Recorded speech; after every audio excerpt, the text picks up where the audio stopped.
What's up? My name is Julian Williams, and I take Expedite. Some days I walk into the gym, and I don't necessarily feel like working. Take a scoop or two of this, be ready to go. It's the best stuff I've ever had. Expedite.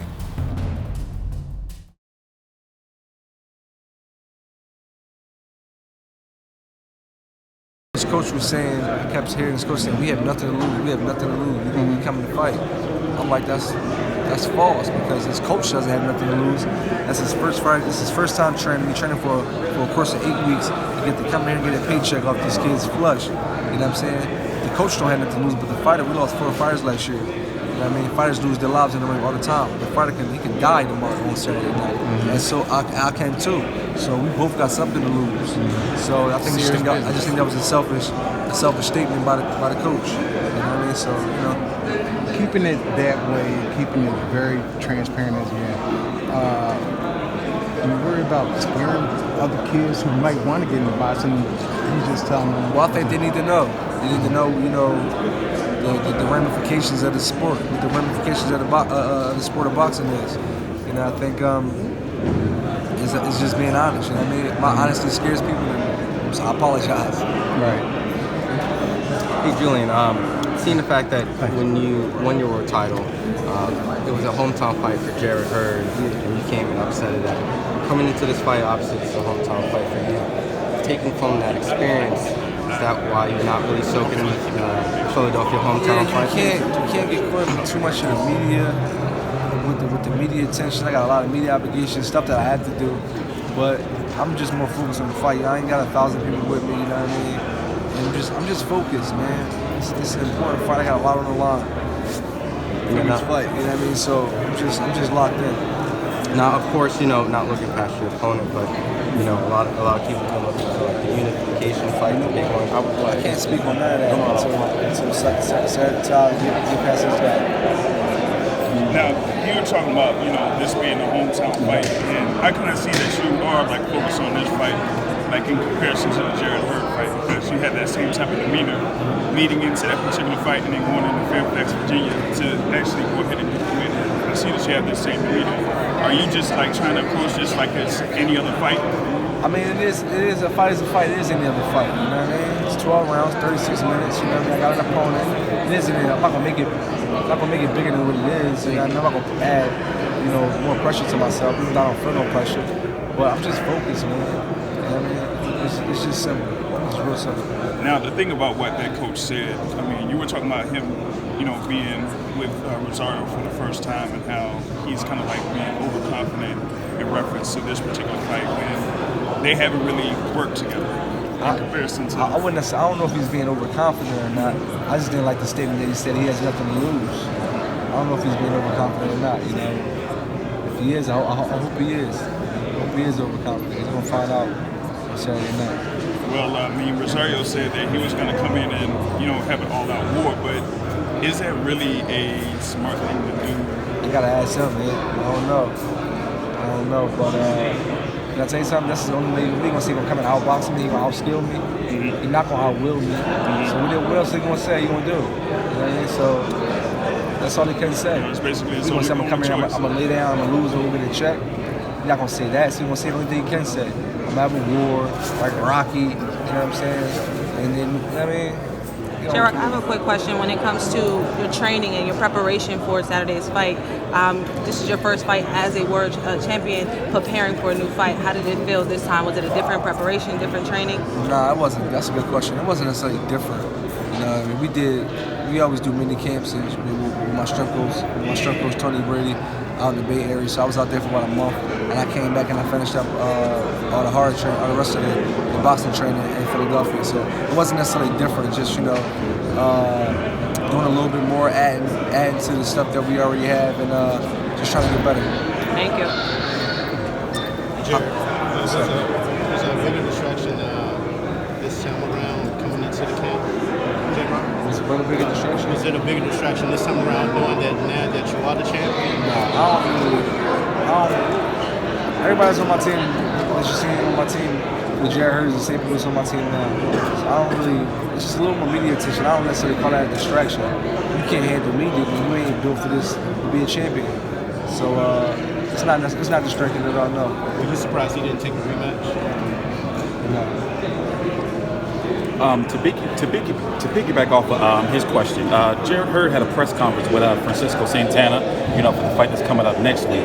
And my question to you is, if you were in his situation, or what he's saying is that the reason why I'm gonna stop you right there. I'm not trying to be rude, man, but that's like gossiping, like love and hip hop, like drama. I'm here to fight for jeison rosario. I don't care about when he decided to do his career. That's that man's career. I don't want to keep. That's like going backwards. That's 2019 and 2020. I'm focused on jeison rosario. This dude is coming to take my head up and take my titles and take food out of my kids' mouths. I don't care about what Jarrett Hurd is doing with his career. It's none of my business no more. You know what I'm saying? So I ain't trying to be disrespectful, be funny, but I just don't want to talk about Jarrett Hurd. I want to talk about jeison rosario. That's what I'm fighting on Saturday night. Okay, here's my Rosario question. Have you seen the Nathan Gallimore and the Javante Clark fight? And how do you rate jeison rosario as a fighter? So, for example, do you consider him as like a slickster, a pressure fighter, power puncher, or like a boxer? So, for example, people consider you a hybrid between, in my opinion, a boxer and a pressure fighter.